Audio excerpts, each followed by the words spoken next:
애통하는 자여라는 제목으로 말씀을 드리겠습니다. 오늘 읽어드릴 말씀 마태복음 5장 1절부터 4절입니다. 예수께서 무리를 보시고 산에 올라가 앉으시니 제자들이 나온지라.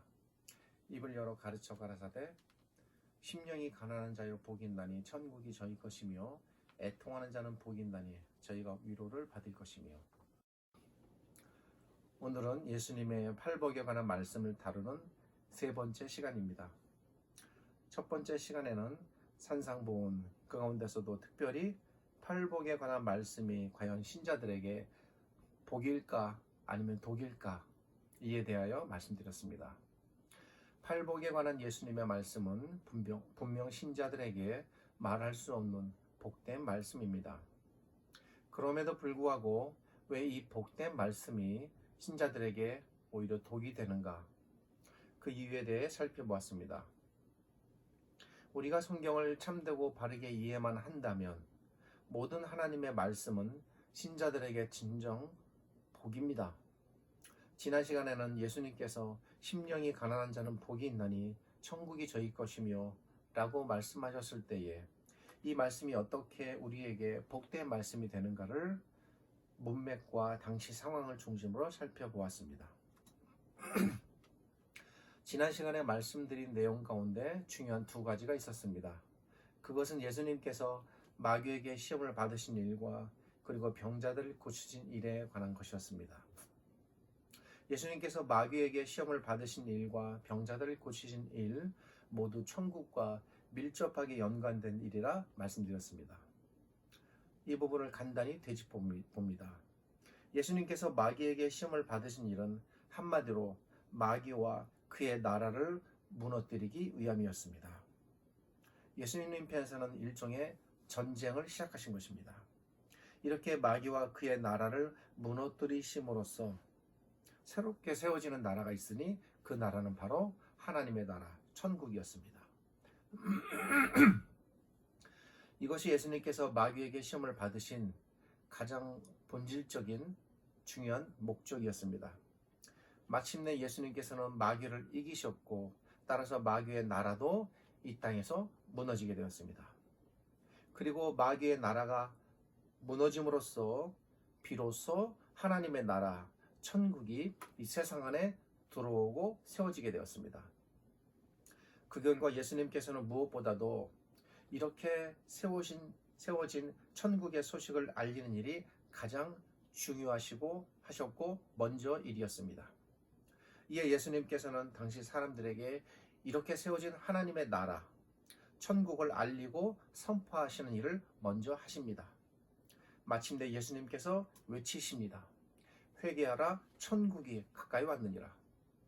특별히 천국이 가까이 왔다라는 말은 시간적으로 임박했다거나 또는 거리적으로 가까이 도달했다라는 말은 아닙니다.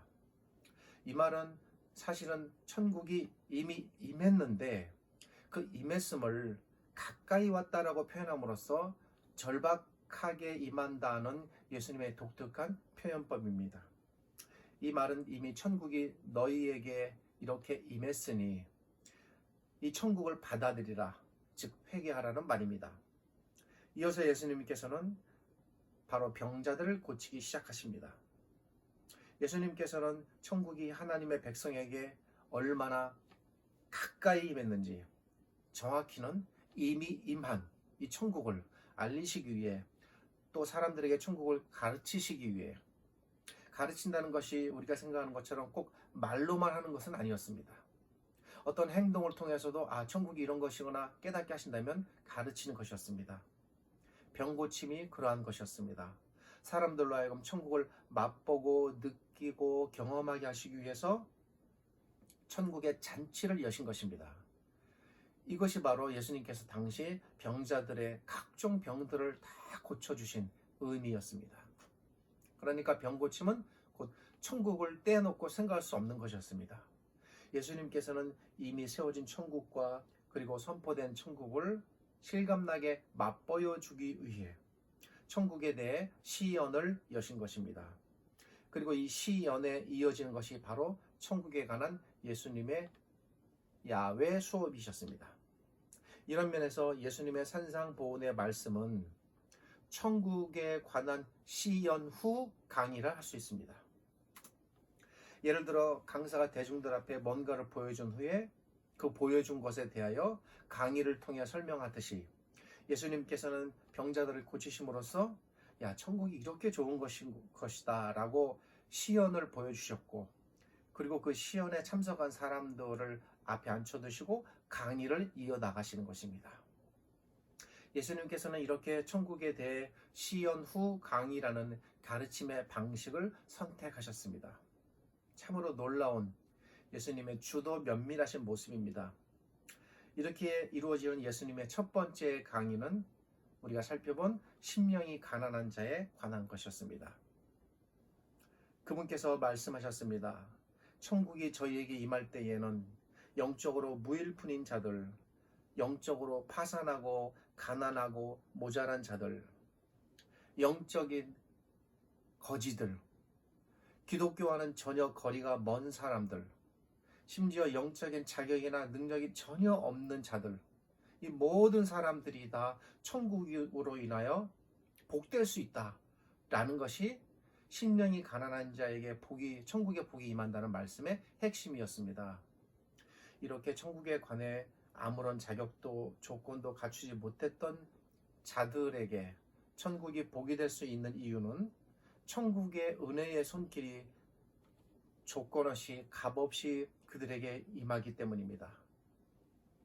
돈이 없는 무일푼의 사람들에게 값없이 식사가 제공되어 그도 초대받은 귀빈들과 함께 만찬에 참여하듯 영적으로 아무것도 소유하지 못한 무일푼인 우리들에게 천국이 이토록 값없이 주어져 우리가 천국의 만찬에 그 하나님과 그리고 천사들과 함께 참여하게 된 것입니다.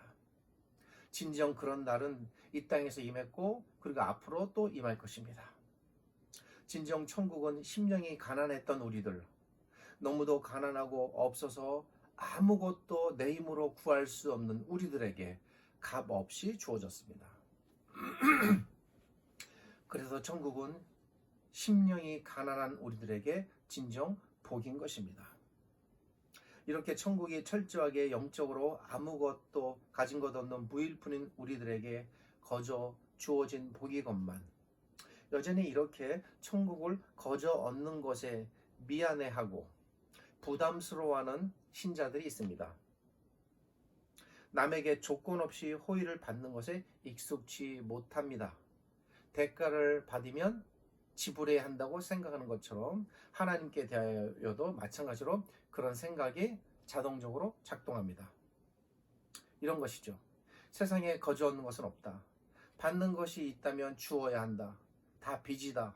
오는 것이 있으면 가는 것이 있어야 한다. 이렇게 생각하는 것입니다. 이런 의식에 대해 달라스 교수께서는 그의 책 하나님의 모략에서 사람들은 영적인 예의 정신에 너무나도 투철하다라고 표현하였습니다.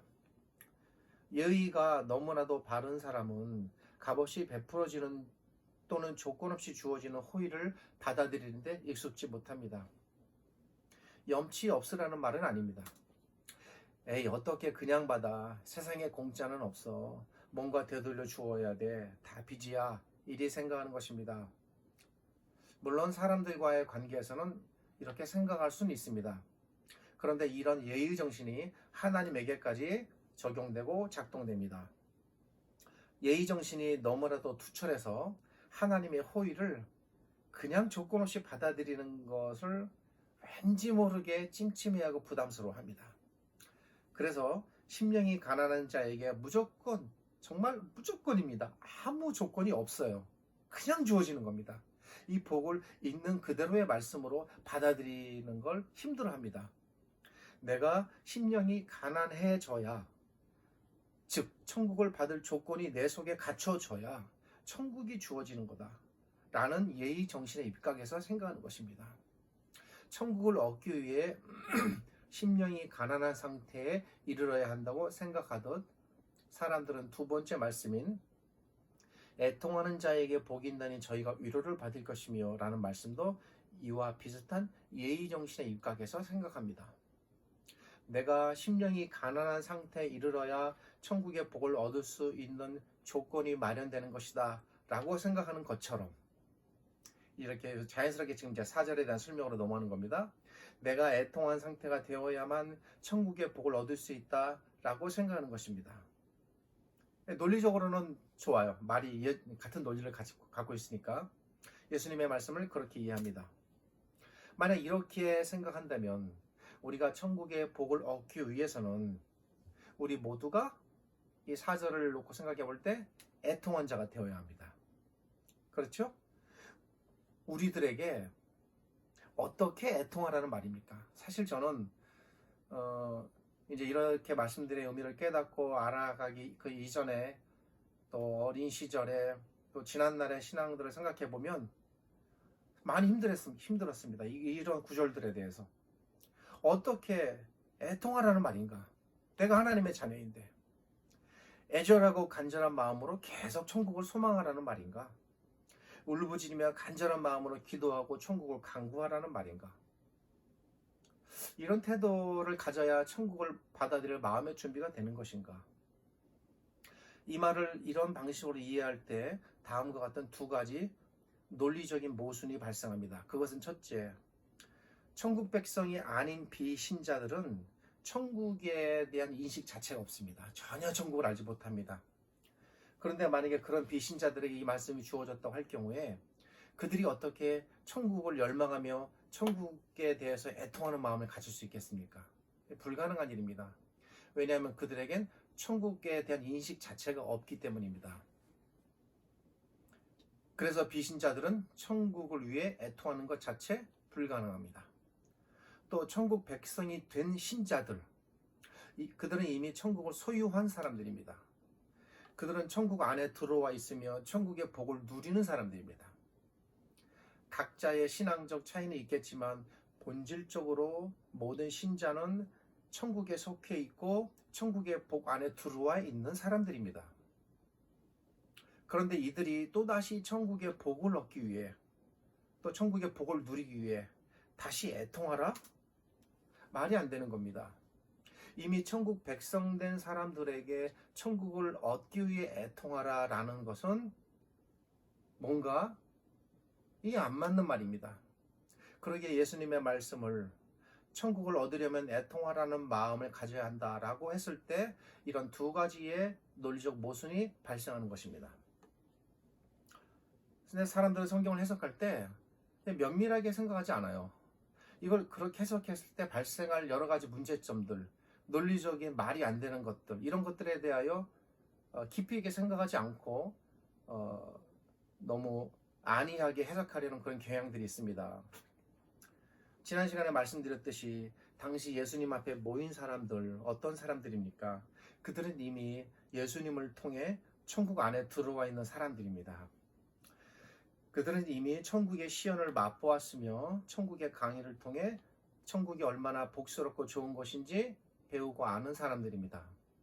특별히 그들은 비록 그들의 심령 상태가 아무것도 갖추지 못한 영적인 무일푼이었으며 그들이 경험한 것처럼 조건 없이 주어지는 천국으로 인해 복을 얻은 사람들입니다. 그렇게 첫 강의를 여신 예수님께서 이제 다시 두 번째 강의에서 애통하는 자가 되어야 한다, 그래야만 천국의 복을 얻을 수 있다 라고 다시 말씀하셨다면 논리상 말이 안 됩니다. 앞에서는 심령이 가난해도, 아무리 가난해도, 가진 것 아무것도 없어도, 준비가 안 돼 있어도 천국의 복은 누구에게나 주어진다라고 말씀하셨는데 다시 그 다음 제 두 번째 강의에서 아니냐, 애통해야지만 천국을 얻을 수 있어, 그러니까 애통한 상태의 마음을 가져 라고 말씀하셨다면 첫 번째 강의와 두 번째 강의가 논리적으로 부딪히게 됩니다. 아시겠습니까? 그렇다면 여기서 예수님께서 말씀하시는 애통하는 자들, 애통하라는 것, 도대체 무슨 뜻일까요? 지난 시간에 우리는 심령이 가난한 자의 의미를 알기 위해 당시 마태복음 4장의 문맥을 살펴보았습니다. 그래서 같은 원리로 여기서 말하는 애통하는 자의 의미를 알기 위해 제가 무작정 그냥 어떤 결론을 내리고 막 주입식으로 이야기하기보다는 역시 이와 연관된 문맥을 살펴볼 필요가 있습니다. 즉 예수님께서는 당시 어떤 의미로 애통하는 자에 대하여 말씀하고 계시는가 알아보아야 합니다. 이 부분에 대해 살펴볼 수 있는 우리에게 주어진 문맥은 누가의 기록입니다. 누가는 누가복음 6장 21절에서 마태가 마태복음 5장 4절에서 기록한 애통하는 자에 대해 약간의 다른 방식으로 표현했습니다. 누가는 우는 자라고 기록했습니다. 그리고 마태가 위로받을 것이며 라고 말한 것을 누가는 웃을 것이다 라고 기록했습니다. 생각해 보세요. 우는 것과 웃는 것 어때요? 정반대죠. 울었다면 가장 슬픈 것이고 웃었다라는 것은 기쁜 것입니다. 이 두 마태와 누가의 번역을 기록해 보면 마태의 기록은 약간 추상적이고 살짝 어렵고 부드러운 표현이라면 누가의 기록은 직설적이고 쉽고 강렬한 표현입니다. 두 기록의 의미는 본질적으로 같지만 마태보다는 누가가 훨씬 더 예수님의 말씀의 의미를 심정적으로 잘 살렸다고 저는 생각합니다. 누가의 기록을 통해 알 수 있듯이 여기서 말하는 애통하는 자는 어떤 영적인 고상한 상태에 애통하는 마음을 가지는 사람은 아닙니다. 또 하나님을 간절히 찾는다거나 애절하게 하나님이나 또는 천국에 대하여 소망하는 그런 영적인 심리 상태를 말하는 것도 아닙니다. 우리는 늘 지금까지 그런 의미로 생각해 왔죠. 그것은 우리의 오해였고 편견이었습니다. 교회의 편견이었습니다. 여기서 말하는 애통함 안에는 아주 제가 쉽고 분명히 말씀드린다면 그 어떤 영적인 예의 정신이 들어있지 않습니다. 우리가 슬픈 사람 앞에서 왠지 같이 슬퍼해야 할 것 같은 마음이 들어 약간의 예의 정신이 작동합니다. 내가 기뻐도 감추게 됩니다. 최소한 말이나 표정으로 애통하는 것처럼 보여야 된다는 부담을 갖습니다.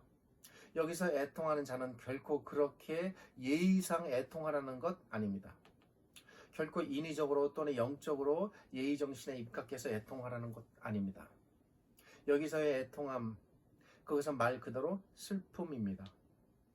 말할 수 없는 마음의 슬픔, 가슴 시릴 정도로 마음을 토해내는 슬픔, 사랑하는 사람을 잃어 다시 볼 수 없기에 마음 밑바닥에서부터 솟구쳐 오르는 슬픔, 퍼내어도 멈추지 않는 물과 같은 슬픔, 멈추려고 해도 멈춰지지 않는 끝없는 슬픔, 한없이 타고 내리는 눈물의 슬픔, 그런 슬픔을 말하는 것입니다. 이 슬픔은 결코 누가 시킨다거나 해서 나타낼 수 있는 슬픔이 아닙니다. 이 슬픔은 결코 영적인 예의정신으로는 설명이 안 되는 슬픔입니다. 결코 그 어떤 종교적 슬픔 아닙니다. 그래서 달라스는 그의 책 하나님의 모략에서 이렇게 표현합니다. 그의 책 191쪽입니다. 이들은 예수님을 둘러싸고 있는 무리 중에 있는 바로 그 사람들이다. 이들은 그 어떤 말로 미워할 수 없는 사람들이다. 이들은 현실 속에 있는 사람들이다. 이들은 바로 슬픔에 잠긴 사람들이다. 이것이 이 부분에 대한 달라스의 입장이고 그리고 예수님의 입장입니다. 슬픔이 너무나도 깊고 커서 슬픔에 잠긴 자들, 바로 애통하는 사람들입니다. 여기에 어찌 그 어떤 영적 예의정신이 들어있겠습니까?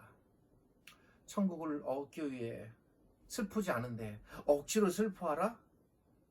그런 종교적 애통함 전혀 없습니다. 좀 더 계속해서 우리 달라스의 설명을 들어보도록 하겠습니다. 하나님의 모략 193쪽, 194쪽 부분입니다. 그는 이렇게 말합니다. 누가는 애통하는 자를 우는 자로 표현했다.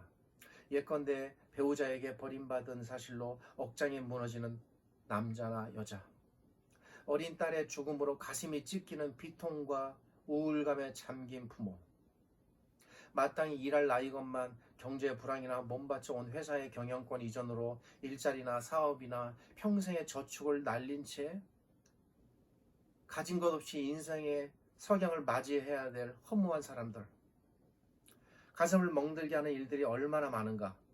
그러나 예수님 안에서 그들은 하나님의 나라를 보며 그리로 들어가 그 안에서 사는 법을 배운다. 그들은 위로를 받고 그들의 눈물은 마침내 웃음으로 바뀐다. 눈물을 웃음으로 번역한 말한 누가의 기록입니다. 그렇다 이제 이들은 그런 비통한 일을 당하기 이전보다 진정 훨씬 행복한 자들이 되었다. 이것이 이 부분에 대한 달라스의 해석입니다. 가급적 제가 제 표현을 쓰지 않고 그분의 문장 그대로 옮겨 적었습니다. 그렇습니다. 달라스는 오늘날의 표현으로 표현했지만 당시 예수님 앞에 앉아있던 무리들이 바로 그러한 애통함, 다른 표현으로는 비통함에 빠진 사람들입니다. 상상해 보십시오. 자식을 병으로 잃은 부모, 또 사랑하는 어머니를 또는 아버지를 병으로 떠나보낸 자녀, 남편을 전쟁터에 보내 잃은 아내, 알 수 없는 이유로 남편에게 쫓겨나 기댈 곳 없는 아녀자가 된 가련한 여인들, 전쟁이나 가난으로 부모를 잃고 버려진 아이, 굶주림으로 인해 사랑하는 가족을 잃은 가족, 그 외에 날마다의 고되고 짓누르는 삶의 무게로 인해 탄식하며 하루하루를 버티며 살아가는 수많은 이 땅의 생명들, 이들이 바로 예수님 앞에 나와 앉아있는 바로 그 애통해하는 사람들입니다. 어쩌면 이들 무리 속에는 방금 전 그런 애통함, 그런 비통함 속에서 마음을 추스르지 못하고 여전히 남편이나 아내나 부모나 가족을 잃고 애절하게 슬퍼하는 그런 사람들이 예수님 앞에 그 당시 현장에 나와 앉아서 있었을 수도 있습니다. 수많은 무리들 중에 그런 사람들이 섞여 있었을 것입니다. 그런 사람들이 바로 예수님 앞에 나와 앉아있는 바로 그 애통하는 사람들입니다. 어찌 이 애통함이 그 어떤 미사역으로 설명되겠으며 어찌 이 애통함이 종교적으로 설명되겠습니까? 예수님께서는 자기 앞에 나와 있는 이분 그 사람들의 그 애통함을 보신 겁니다. 이 애통함은 그냥 슬프고 또 슬픈 바로 그 슬픔 자체였습니다. 어찌 그럴듯한 또는 거룩한 쪽 보이는 영적 예의정신으로 설명하겠습니까? 말 그대로 슬픈 사람들입니다. 슬픔이 너무나도 커서 슬픔에 잠긴 사람들입니다. 이들에게 슬픔은 곧 바다인 사람들입니다. 그러나 그들에게조차도 그런 사람들에게 천국이 위로가 될 수 있다는 것입니다. 남편을 또는 아내를 잃었던 지독했던 슬픔들, 부모를 먼저 떠나보냈던 그 극심했던 슬픔, 자녀를 잃었던 그 가슴 시렸던 부모의 비통함, 가족을 잃은 아픔, 삶의 무게에 눌려 날마다 생활고에 시달려 우울하게 보냈던 그 나날들, 모두 예수님 그분 안에서 위로받을 수 있다는 것입니다. 이미 위로받았고 지금도 위로받으며 앞으로도 위로받을 것입니다. 그분의 위로에 끝이 없습니다. 진정으로 슬픔에 잠긴 자에겐 천국 그 자체가 위로가 될 수 있다. 이것이 예수님의 생각입니다. 천국은 이렇게 슬픔에 잠긴 사람들에게 진정한 위로가 되기에 그래서 천국이 애통한 자들에게 복되다라는 것입니다. 이 사실을 정말 이 땅을 살아가는 이 세상에서 이 현실 속에서 믿음이라는 것을 통해서 받아들일 수 있겠습니까? 과연 믿으십니까? 이 예수님의 위로와 약속의 말씀 믿을 수 있겠습니까? 제가 말씀드린 건데 감히 이것조차 믿지 못하면서 예수님 믿고 저 천국에 간다? 라고 말한다면 거짓말입니다. 그거 제가 볼 때는 마음에 없는 소리입니다. 우리의 믿음은 그것이 진정 살아있는 믿음이고 실제적인 믿음이라면 이 현실 속에 존재하고 현실을 통해 우리의 믿음은 미래를 소망하며 반영하게 됩니다. 고로 현실에 없는 믿음은 미래에도 없습니다. 이것이 예수님께서 주시는 천국의 복 두 번째입니다. 우리 모두 각자에게는 각자의 슬픔, 자기만의 슬픔이 있을 것입니다. 부모에게도 남편에게도 아내에게도 자녀에게도 가장 가까운 친구에게도 그 누구에게도 고백할 수 없는 누구나의 슬픔이 있습니다. 내 슬픔을 누구의 슬픔과 비교할 수 없습니다. 언제나 나에게는 나의 슬픔이 가장 큽니다. 나의 슬픔이 결코 작다 할 수 없습니다. 슬픔을 미워하는 것은 아닙니다. 그러나 슬픔은 비교하는 것이 아닙니다. 우리는 각자의 슬픔이 가장 크고 견디기 힘들 것입니다. 그러나 우리 주님의 말씀이 진정 거짓이 아니고 참이고 진리라면 분명히 말씀드리건대 우리의 이러한 각가지 종류의 모든 슬픔들은 이 땅의 고단함은 천국 안에서 반드시 이 땅에서 위로받고 장차 그 나라에서도 위로받을 것입니다. 그리고 우리는 그 천국의 위로로 인해 반드시 슬픔을 벗어나 웃을 것인데 이 땅에서 웃을 것입니다. 저는 그리 믿습니다. 반드시 웃고 즐거워할 날이 이 땅에서 임할 것입니다. 이것은 저의 믿음입니다. 진정으로 우리가 울고 또 울지라도, 우리가 그렇게 슬퍼할지라도 천국은 그렇게 우는 우리를 버리지 않습니다. 그런 말씀이 있습니다. 울며 씨를 뿌리는 자는 기쁨으로 그 단을 거두리로다. 천국은 우는 아이를 두고 가지 않습니다. 천국은 우는 우리를 안고 갑니다. 그리하여 우리는 천국으로 인해 위로받고 웃을 것입니다. 우리의 슬픔이 아무리 깊고 크다 할지라도 천국 안에서 위로받지 못할 슬픔은 존재하지 않습니다.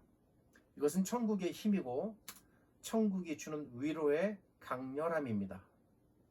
이는 곧 우리의 주님이신 우리 구주 예수 그리스도의 약속입니다. 우리 모두 이 약속을 흔들리지 말고 믿으며 살아가기를 소망합니다. 기도하겠습니다. 하나님 감사합니다. 오늘 천국에 가는 예수님의 두 번째 말씀, 애통하는 자에게 주시는 위로의 말씀을 살펴보았습니다. 이 말씀을 통하여 슬퍼하고 애통해하는 이 땅의 모든 하나님의 백성, 자녀들에게 진정한 천국의 위로가 임하기를 바랍니다. 특별히 이 코로나로 인하여 사랑하는 가족을 잃은 남편과 아내와 부모와 자녀들, 가족들, 그리고 그들로 인하여 여전히 슬퍼하는 백성들, 자녀들 기억하여 주시옵소서. 그렇게 모두 슬퍼하는 자들에게 반드시 하나님께서 주신 천국의 위로가 그들에게 임하게 하시고 그것을 바라보게 하시고 그걸 통하여 우리가 이 땅에서의 슬픔과 고난을 견디게 하시며 그리고 장차 기뻐하고 웃는 영광의 날을 소망하게 하여 주시옵소서. 진정 우리 안에 그런 날이 올 것을 저희가 믿고 이 땅에서 책임 있게 그리고 힘 있게 우리에게 주신 모든 하나님의 목적과 뜻을 잘 이루며 감당하는 저희들 되게 하여 주시옵소서. 애통하는 자를 분명히 위로할 것이다라는 이 주님의 위로와 약속의 말씀 저희가 믿음으로 견디고 받아들이게 하여 주시옵소서. 지금은 우리 주님 예수 그리스도의 은혜와 저희를 지극히 사랑하시는 아버지 하나님의 크신 사랑과 오늘도 이 말씀으로 우리를 위로하시고 은혜 베풀어 주시는 성령 하나님의 함께 하심이 이 기록된 말씀이 전파되고 들려지는 모든 곳마다 애통하는 자에게 위로를 베푸시는 그 하나님의 위로가 넘쳐나기를 주님의 이름으로 간절히 바라고 축원하옵나이다. 아멘.